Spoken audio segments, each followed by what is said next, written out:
So the NFL season is upon us this week. That's why we felt we wanted to do a football movie for you guys. We came up with The Replacements. If there's another football movie in the near future at some point you guys want us to do, let us know. Also for the NBA season, probably about a month and a half or so, we're going to do a basketball film for you as well. So any basketball movies you can think of that you want us to review, Hoosiers, Eddie, Space Jam, whatever, let us know in the comments so we can get that ready for you in the next few weeks or so.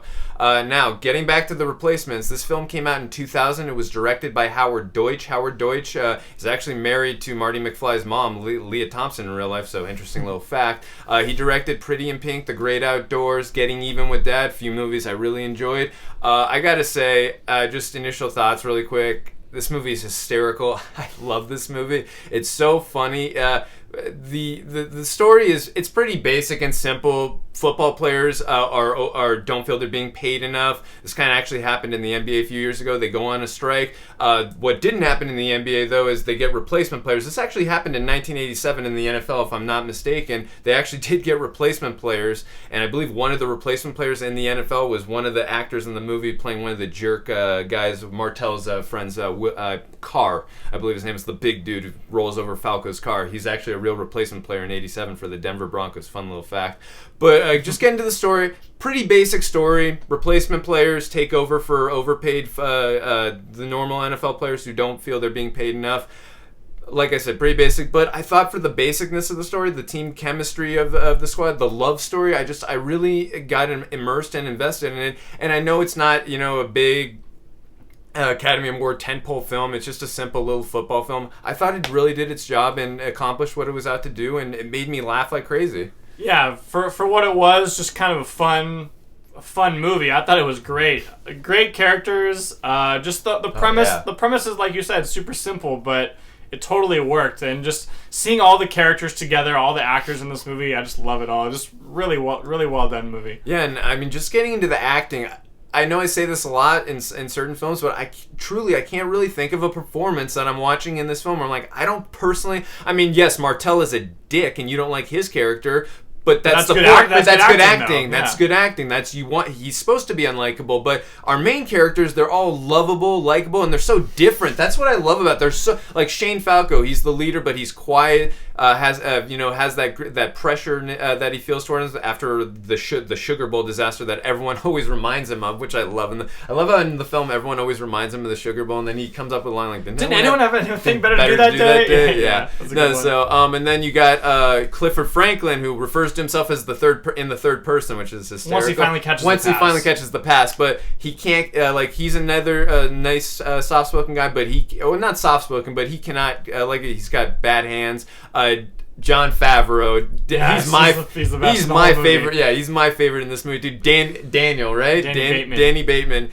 He is a psycho in this movie, but it works. It's the way, and also too, he's definitely bipolar, obviously, because in other scenes where he's more calm, you can see okay, he's a nice, cool, calm guy, and then other scenes where Nigel hits a field goal, he's a psycho, but it works. It's funny, and then when he's popping Shane with the red shirt, I think this might have been the first movie that I ever saw him in. So. Really? No, I think for me it was Rudy, 1993. Yeah, it may have been Rudy. Actually, yeah, and then Swingers after that, it's definitely great seeing John Favreau again in this. Again, he's my favorite character. Also, Nigel, I freaking love. Yes. Yeah, he is hysterical. From flashing women his privates, and then just how he kicks enormously far field goals, and you buy it when you watch it. The leg. Yeah, the leg. So it just, again, there's so many, and also the deaf character Brian Murphy. I love, and also we got the two brothers, the Jackson brothers, and then we got the big sumo wrestler. Yeah. I thought the diverse cast and all the different kinds of characters, they just really meshed well together. And the Christian running back kind of tied them all together. Yeah, and also Wilkinson, and convicts. what's crazy is in real life that actor is now in prison. I believe he murdered his wife. Wow. Look that up if you want, but I believe that actor in real life is now in prison for method acting. Yeah. Right? Jeez, he took it to a new level. I love how they create that team cohesionness and just how, the whole team is a bunch of ragtags and they're not the greatest team in the world, and then they really build towards that team chemistry. Also, too, I really love the love story in this. I felt the chemistry between Shane and Annabelle is her character. Yeah. Brooke Langton, I believe, is the actress. Keanu Reeves and Brooke Langton. I really thought they had good chemistry, and I bought their relationship. I really thought that they looked like a couple to me, and also that throughout the scenes that they started falling for each other. And I was invested in that portion of the love story, and I thought they did a good job. Swaying from the humor and the football, just going into that nice little subplot of a love story, and I thought it really worked for me personally. Yeah, the football action in this movie was actually pretty good, too. Oh, yeah. There are a few scenes here and there where the cutting was a little bit off. Like, once you see Falco, on the field, and then he's on the sideline, and then he's back on the field. It's a couple continuity but overall, for the most part, the actual, football, action was really well done. Yeah. They did a really good choreography. And it's fun seeing John Madden and Pat Summerall announce it all. That was great. Yeah, it's cool they got those guys. It's funny you just said that because I always say a good sports movie, you got to have good sports commentators in there, and I got to say John Madden and Pat Summerall, as you just said, I loved all their scenes, especially some of the ones where John Madden's like, "Is he I think he's smoking on the field." What are they gonna do? Fire him? When Shane's kissing the cheerleader and stuff like that. Again, their chemistry, obviously, because real life.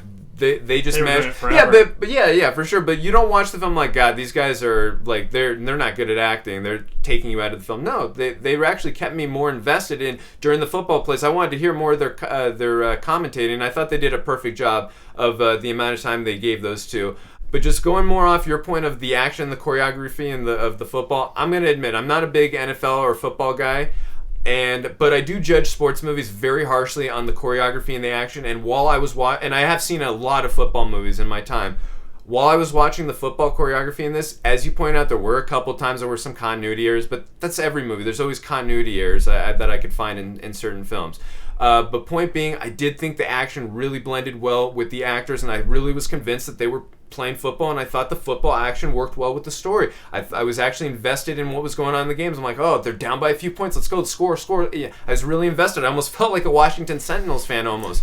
But I think that's what good movies do. They invest you in the story. It's not like, oh, cool, another touchdown. Oh, cool, another sack. No, I was actually invested in the games while they were being played, and it meshed well into the story. So, like you said, very good action and choreography, and I believe the football choreography, just a little fun fact, the second game when they're playing the San Diego Chargers and you got all the cheerleaders slapping their asses, great scene by the way, but when we see all the cheerleaders go, doing the Bad Girls song and all that, or the strippers, with the San Diego Chargers coach, I believe it's the Chargers they're playing, he's like, that girl slapped the other girl in the ass. That guy, I believe, is the football choreographer for the film, so just a little fun fact.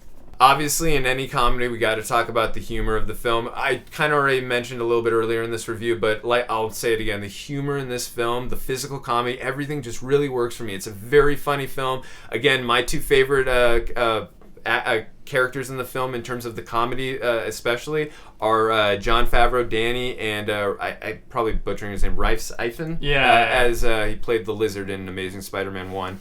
As Nigel Gruff. Gruff? Is that Gruff. Gruff? The leg. Yeah, most of the comedy is based off the characters interacting with each other, and just they're so diverse and so different that seeing them all together is just so hilarious. And also the Jackson brothers versus the big sumo wrestler, just all that stuff. It's so funny. It's just like you said, the character interaction. And it's natural too. It's just very organic. Like you said, very natural and organic. And I just think this movie is hysterical. And also too, what I judge a good comedy on is repeat value. I've seen this film probably 10, 15 times or so, maybe more. I was laughing my ass off again rewatching it, so that's how I base a good comedy. When you rewatch it, you're still laughing at the same jokes that you already know are coming, and possibly even learn some new funny jokes that you didn't realize from before, because there were a couple little things I picked up on that I hadn't noticed before. So. And while it is a comedy, it's also heartfelt and has an arc for most of the characters in the movie, where you see them kind of very dysfunctional at the beginning, and then they all grow, and they even have that one scene where they're talking about what their fears are. Absolutely. So you see them grow as a team, as individuals, and then at the end it pays off. And also too, one other thing I thought this film nailed that Suicide Squad had a major issue with, the beginning with the character introductions and the character montage. There's no big,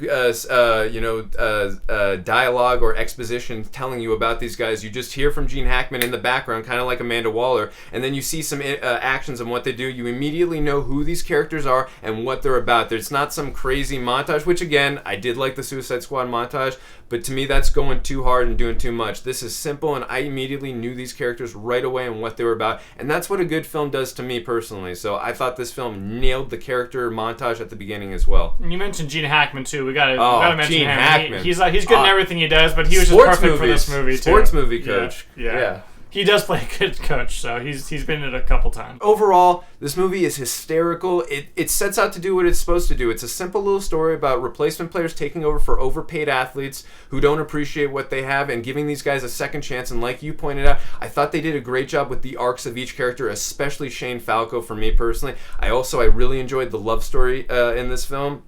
Excuse me. I thought all the actors did a great job.